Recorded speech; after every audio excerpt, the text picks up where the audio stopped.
Hi, good morning. Thank you for having me today. My name is Rasta Rashid. I'm 47 years old, graduated in fashion design and dressmaking. I've been around in fashion industry for over 15 years now. I have two brands. The first one called Rasta Creations, supply ballet and dance costume. The other one is Batik by Rasta Rashid, which is founded on 2015. Favorite part, there's a lot of beautiful story behind it. We've gone through a lot. I've gone through a lot of challenge throughout my journey as a fashion designer. At the beginning of my life as a fashion student, I never dreamed to be a fashion designer. Of course, it's a dream for every fashion student to be a fashion designer, but I do realize that it's actually not easy to compete with those who are actually already known in Malaysia alone. So I focus more on to become fashionpreneurs. But through that journey, I learned something about branding. If you want to be a good fashion designer, you have to push on your label, on the branding, so that you become known. So then only you can be known as fashion designer rather than just fashionpreneurs. Well, I got a few, but I would like to talk about these two achievements, which is really an eye-opener for me that I can do better in the future. The first one on 2015, I was awarded as Icon Entrepreneur under Nona magazine among the 40 celebrities, designers and entrepreneurs. That's including same level as Datuk Siti Nurhaliza, Datuk Vida and a few others. So I'm very honored on that.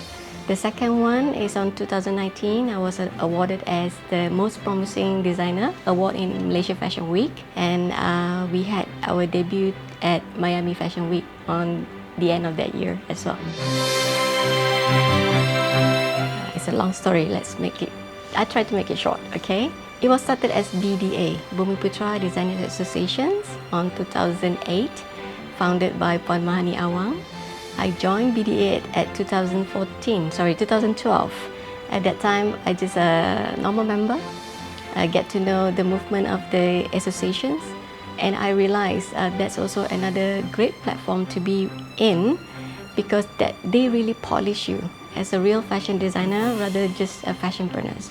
They make you to understand how important to be part of the industry player. And after that, we realized that BDA can do better, and on 2017 I was appointed as Vice President of BDA, at that time still BDA.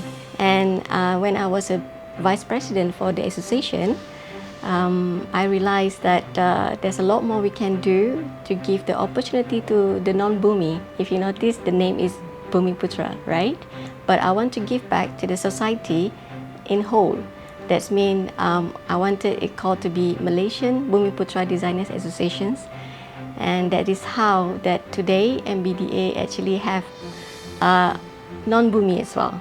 So we give the opportunity in whole, not only for Bumiputra but to all Malaysians. So that's one of the short story I can tell you about MBDA. We actually, we actually do a lot of movement. During the pandemic, we actually built our own platform so that the designer not only being creative, but they can sell their products online too. So during the 18 months, during pandemic, 80% of the designers suffer through their sales. They have to close down their shop. So the only way to help them by giving them a platform so they can sell it through online. So today, after the 18 months, slowly 80% of the same designer have climbed back through the e-commerce selling, and some of them doing so well. Oh yeah, sleepless night maybe. Yeah, it is difficult. Sometimes you need to make a decision which is your staff do not understand why decisions that have to be made. In fashion industry, or we as an entrepreneur, there's no 9-to-5 job. So we have to work. Sometimes things happen after 5. So you need to settle your tasks, whatever not, to make sure that the order been delivered. So sometimes at the end of the day, I end up have to finish their job. Yeah, so that's a challenge, but I accept it because I'm the owner of the brand. I'm the owner of the business. It's my responsibility to make sure that challenge can be, attend to. Because if we always like start pointing fingers, telling our staff not doing right, we should be the good example for our staff, so they learn as well. So in the future, I hope when they become an owner of the brand or owner of the businesses, they also learn the process. It's actually not easy to have a business. Everyone can open a company, but how many people can maintain the business? What does that mean? It's a hard work, determination, humble, sincerity, purely know what you want, because it's not easy. I've gone through ups and downs too during the business. I may say that my experience only 15 years, but actually before that, it's been over 25 years. I'm always in the fashion industry. So the mindset, the right mindset needed. We were going through, in business, not every day is a sunny day. Sometimes there's a rainy day that you have to attend to that, adapt into the situations, how we actually approach or even solve the problems arise. We always have to stay calm. At times, we do have some disappointment, right? Like when you couldn't get the right answer or you cannot get the right directions or solutions.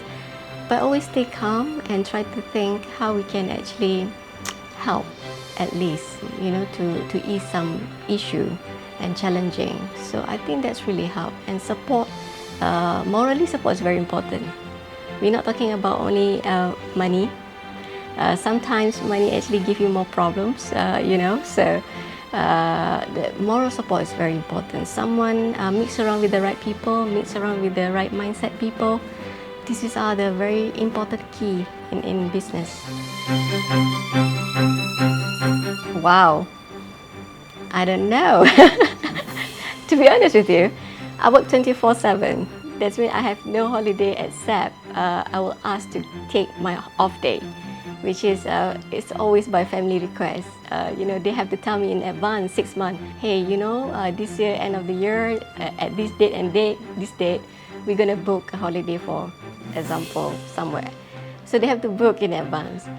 So yes, guilty pleasure is always like, even though I'm going to work, I'm going for holiday, I'm still carrying my laptop. So they really think that I'm a workaholic and crazy, and they think that I like that stress, because when you work so hard in your life and suddenly everything just flat, then you feel like something not right, So, but I try my best to spend more time with my family. But I always believe one thing. I always tell my family members, when you're young, you work harder, because the age will catch up with you, and by the time it's too late for you to fix anything. So that's why you must work harder when you're younger. I always think of parrot, right? I don't know, could be a lion, because my sign star is lion. I wish the lion can talk too. If you're talking about muse for my brand, I'm my own brand. You always carry yourself as your muse of the brand. If you're talking about who that I admire in fashion industry as an icon, I like Dato' Jimmy Choo. I love Dato' Bernard Chandran, Dato' Tom Abang Saufi. These are the names that actually show the result in the industry. The hard work all pays off at the end. The passion that they shows, and they always carry forward. That is something that I really admire about the personality. During the pandemic, I will proudly say the first time when the government announced PKP, it only took me I only left 12 hours to make a decision to bring back my machines to the house. The machine, the alteration machine, aging machine. And I told one of my staff, I would say that he's my favorite staff, which is I think I can really rely on, and he can really work hard for me, and he understands the situation. So you know what I did? I actually asked him, would you like to stay with me during the PKP? So I called a lorry, carry all the machines to my house. So I set up my living area as my working center, and I took the job doing all the PPE attire. So we start designing a face mask, and then we help the KKM supplying PPE for the frontliners. So I think it's an achievement. During that first 3 months of PKP, a lot of people have no income at all. But I practically have not enough sleep doing that. But it was in a very good, positive impact, because I can tell people during the PKP, the first pandemic arrived, I'm okay. I managed to sustain my business, even though that is not the thing that I've been doing. But I think for survival mode, we always have to think positive. If we have to make something that out of norm, why not? You know, as long as we can generate some income. So that is the strategy, and I try to build the mindset to the young generations. Never give up. Give up is easy, but if you don't give up, you will be somewhere. And now it's post-pandemic. Our economy is not really stable yet. To have physical shop is not wise at the moment, but we can build the ecosystem towards that directions, meaning that we can go along with the e-commerce. Once a business is really stable, then they can go back to their physical. In a way, there's a good ecosystem whereby the agency, the industry players should support all these local industry people, because if they're doing successful, they will go back to the physical businesses. People must realize, if you want to save the whole ecosystem right, so everybody have to have the right mindset. If you're not helping the micro, even the developer cannot develop. Development and the developer, meaning that developer needs to sustain to make sure that their shop is always open. But how to do that if you're not helping the micro businesses? Because they are the one who are actually helping back the economy growth. I give you another good example. Even for the GLC company or the government agency, right? When they actually remove few percent of the worker to maintain their overhead. And where these people go, they become a micro businesses. They open the store on the roadside selling nasi lemak or whatever not, try to survive. So that is why I say the ecosystem has to be right. You have to support the micro businesses, and this is how you develop again. Once everything, develop back, so it's easily, the market will reopen, the business will reopen, our economy will be better, and we have more opportunity for people to get more jobs in the future. Not really rebranding, but actually change the strategy on the lifestyle. Yeah, because all this while, even my first brand, the Rasta Creations, Belinda's costume, as we all know, even the school are closed.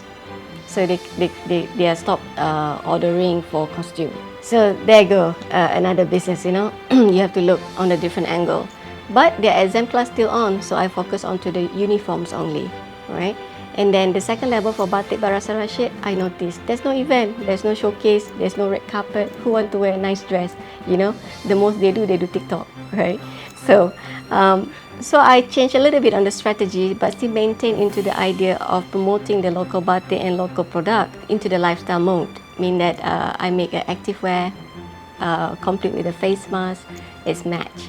So that's a lifestyle I try to bring into the society, so that you enjoy a little bit casually, but in the same time you bring into the local brand to the platform, so that we always try to proud to wear the Malaysian brand and Malaysian designer. Yeah. Yes, this is very important. Number one, try to adapt. And the mindset has to be right. I always keep talking about the mindset, because it's very important. Today you see Generation Z, the new generations, their mindset are so different. So how we approach them also have a very different way. It's not like my time. My boss said, do this, you say, okay boss. Today you say, do this, why should I do it? This is not my job, So you have to play with psychology and let them understand. Now with the digitalizations world, everything digital, everything on your fingertips, you can scroll Google and everything. So today generations are very different. They don't believe in why should I go there? Why should I go out where I can just Google? Google is their best friend. Anything is in Google. So, but sometimes they don't realize skill need experience. it doesn't come in a text. You can read 100 books, but if you don't practice it, the experience or your skill won't be as excellent those who actually have a very truthful skill.